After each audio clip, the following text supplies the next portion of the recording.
नमस्कार मित्रों। बौद्ध धर्म से संबंधित जो दार्शनिक सिद्धांत हैं, आज उसकी विस्तृत चर्चा की जाएगी। बौद्ध धर्म के जो प्रमुख सिद्धांत हैं उनमें प्रथम है 4 आर्य सत्य। अब ये 4 आर्य सत्य क्या हैं?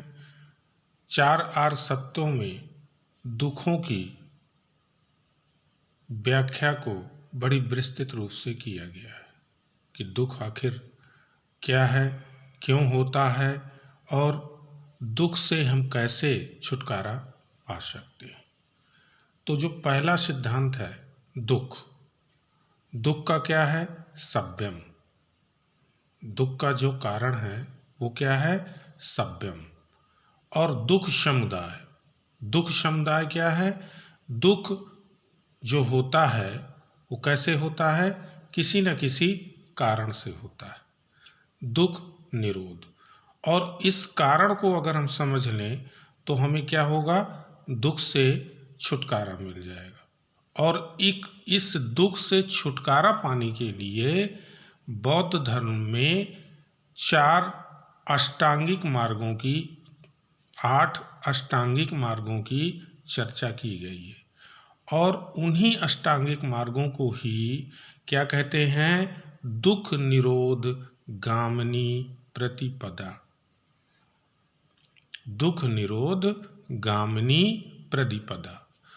तो दुख निरोध गामिनी प्रतिपदा जो है उसमें से दुख समुदाय की चर्चा हम थोड़ा सा यहाँ करना जरूरी समझते हैं। दुख समुदाय, दुख के कारण क्या है? आखिर दुख होता क्यों? तो दुख का जो कारण है वो क्या है? अविद्या और तृष्णा। अर्थात अविद्या मतलब अज्ञान, यही दुख का मूल कारण है। और इसे कैसे दूर किया जा सकता है उसके लिए बौद्ध धर्म में अष्टांगिक मार्गों की चर्चा की गई है। तो दुख निरोध गामिनी प्रतिपदा को ही हम अष्टांगिक मार्गों के रूप में जानते हैं। तो जो अष्टांगिक मार्ग का पहला सिद्धांत है वो क्या है? सम्यक दृष्टि। यानी जो वास्तविक है उसका ज्ञान होना जरूरी है। किसी भी चीज के अनेक रूप हो सकते हैं, लेकिन मनुष्य के रूप में हम केवल एक ही स्वरूप के विषय में जान पाते हैं। और उसके अनेक स्वरूपों के विषय में हम जानकारी तभी प्राप्त कर सकते हैं जब हम उसमें यानी बौद्ध धर्म में दीक्षित होकर के उसका चिंतन करें।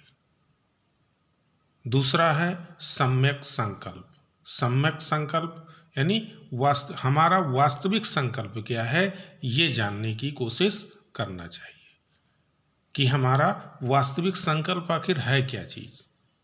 हम अपने वास्तविक संकल्प को जब नहीं जानते तभी हमें दुख की अनुभूति होती है। तीसरा है सम्यक वचन का मतलब किसी भी तरह से, किसी भी तरीके के, किसी भी जगह हमको अपने मुख से अप्रिय वचन नहीं बोलना चाहिए। ये बौद्ध धर्म का सिद्धांत। फिर है चौथा जो है सम्यक कर्मांत का मतलब जो व्यक्ति को क्या करना चाहिए, कैसे कर्म करना चाहिए? दान, दया व सत्कर्म कार्य करना चाहिए व्यक्ति को। अगला है सम्यक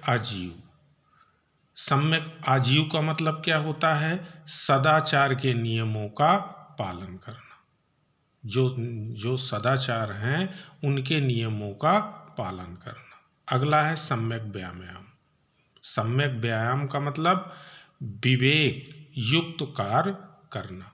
यानी मूर्खतापूर्ण कोई भी कार्य बौद्ध धर्म में वर्जित है और विवेकपूर्ण कार्य करने से ही व्यक्ति को क्या कि सुख की अनुभूति होती है और मूर्खतापूर्ण कार्य करने पर व्यक्ति को दुख की अनुभूति होती है। ऐसा विचार गौतम या महात्मा बुद्ध का था। सम्यक स्मृति। सम्यक स्मृति का अर्थ होता है सच्ची धारणा का विकास करना, यानी जो वास्तविक धारणा सच्ची धारणा है उसी का विकास करना। और सम्यक समाधि का मतलब क्या है कि मन और चित्त में एकाग्रता ला करके ही किसी कार्य को करना चाहिए। क्यों? क्योंकि अगर मन चित्त या ही हमारा क्या होगा, विचलित होगा, तो क्या होगा, कभी भी हमारा एकाग्रता का भाव हमारे मन में नहीं आ सकता। अगला क्या है, मध्य मार्ग। मध्य मार्ग बौद्ध धर्म में जैन धर्म के विपरीत मध्य मार्ग को अपनाया है। जैन धर्म में कठिन मार्ग को अपनाया गया है, वहीं पर बौद्ध धर्म में क्या अपनाया गया है, मध्यम मार्ग। तो जो अभी हमने अष्टांगिक मार्गों की चर्चा किया, उन अष्टांगिक मार्गों में जो बातें हमें बताई गई उनको ना तो बहुत कठिन तरीके से आपको उपयोग करना है और ना ही बहुत सरल तरीके से, यानी मध्यम यानी बीच के मार्ग का अनुसरण करना है। तो चुल्लबग्ग जातक एक ग्रंथ है जिसका नाम है चुल्लबग्ग जातक, से पता चलता है कि महात्मा बुद्ध स्त्रियों को संघ में प्रवेश देने के लिए विरोध करते थे। ऐसी जानकारी हमें किससे प्राप्त हुई है, चुल्लबग्ग से। अब आते हैं बौद्ध धर्म के संप्रदाय कितने हैं। तो बौद्ध धर्म के संप्रदाय हैं हीनयान और महायान। फिर हम हीनयान को दो भागों में विभाजित करते हैं। पहला क्या है, वैभाषिक, और दूसरा क्या है, सौतांत्रिक। यानी हीनयान के दो भाग हैं, वो कौन है, पहला है वैभाषिक और दूसरा है सौतांत्रिक। इसी तरह महायान में भी कई संप्रदाय महायान को कई संप्रदायों में विभाजित किया गया। तो पहला क्या है, माध्यमिका, दूसरा जो है विज्ञानवाद, और माध्यमिका को ही शून्यवाद के रूप में जानते हैं और विज्ञानवाद को योगाचार के रूप में जानते हैं। हीनयान की जो विशेषताएं हैं वो क्या है, हीनयान में निम्न मार्ग और श्रवणयान भी कहा जाता है। हीनयान को निम्न मार्ग और श्रवक यान भी कहा जाता है।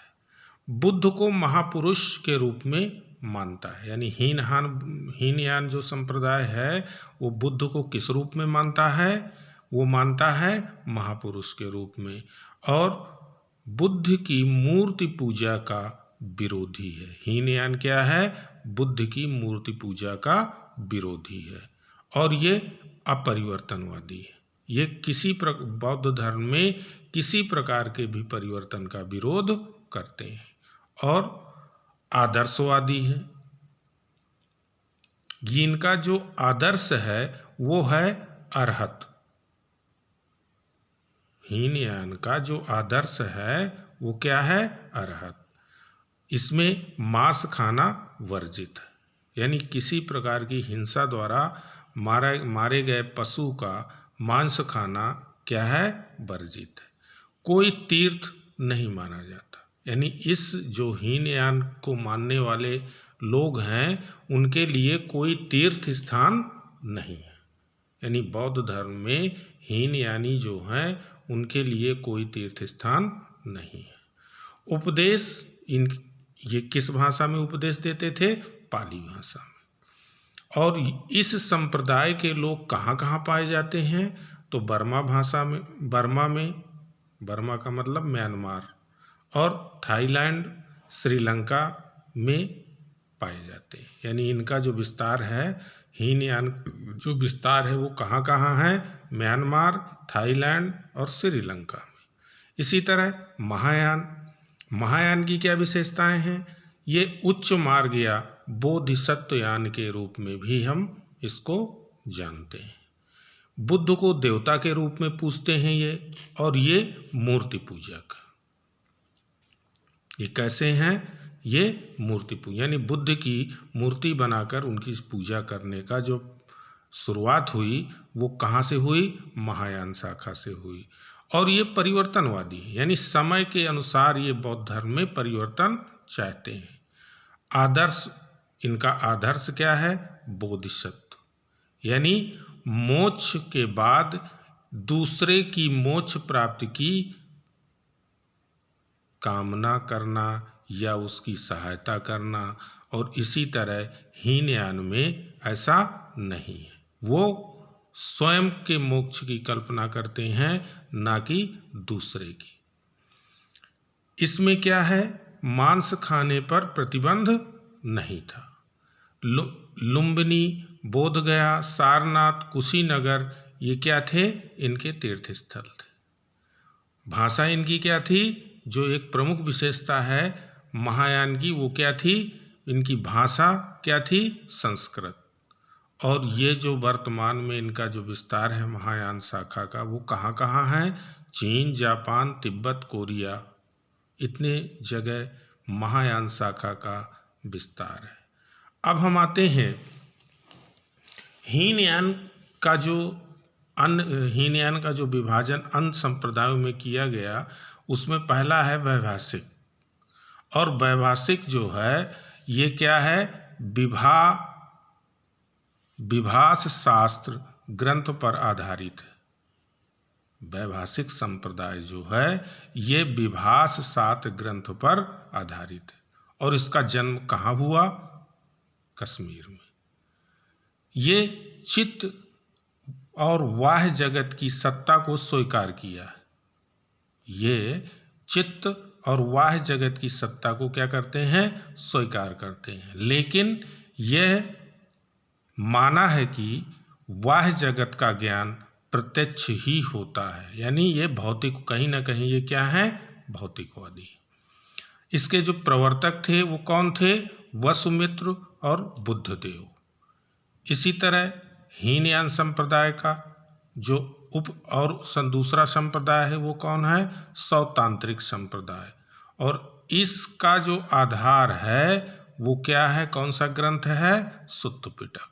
यानी सौतांत्रिक संप्रदाय का जो आधार ग्रंथ है वो कौन है? सुत्त पिटक। ये क्या कहते हैं? चित्त और बाह्य जगत को स्वीकार किया। ये जो है चित्त और बाह्य जगत को तो स्वीकार किया, लेकिन बाह्य जगत का ज्ञान प्रत्यक्ष नहीं होता। कैसा होता है? अप्रत्यक्ष होता है। और इसके जो प्रवर्तक है वो कौन है? कुमार लाल। कौन है? कुमार लाल। इसी तरह जो आपका महायान संप्रदाय है उसके भी विभाजन किए गए। तो जो पहला विभाजन है वो कौन सा है? माध्यमिकावाद या शून्यवाद। इसके प्रवर्तक कौन है? नागार्जुन। और जो इस संप्रदाय की प्रमुख पुस्तक है वो कौन सी है? माध्यमिका। और इसके जो अन्य प्रवर्तक हुए वो कौन हुए? चंद्रकीर्ति या आर्यदेव। चंद्रकीर्ति और आर्यदेव, ये दो और प्रवर्तक हुए। इसके बाद आते हैं विज्ञानवाद या योगाचार में। ये इसके प्रवर्तक कौन है? मैत्रेय या मैत्रेयनाथ। और अन्य जो प्रवर्तक इसके हुए वो कौन हुए? असंग, वसुमित्र और वसुबंधु। ये विज्ञानवाद या योगाचार के प्रवर्तक ये भी माने जाते हैं। इसके बाद आते हैं हम बौद्ध धर्म के अन्य कौन कौन से संप्रदाय हैं, इसकी चर्चा हम दूसरे वीडियो में करेंगे। और जितने भी अन्य संप्रदाय हैं उनकी सारी चर्चा एक नए वीडियो में हम आपसे करेंगे। धन्यवाद मित्रों। अब जो है आपसे एक विनम्र अनुरोध करना चाहते हैं कि आप चैनल को सब्सक्राइब नहीं करते हैं, सब्सक्राइब जरूर करिए। धन्यवाद।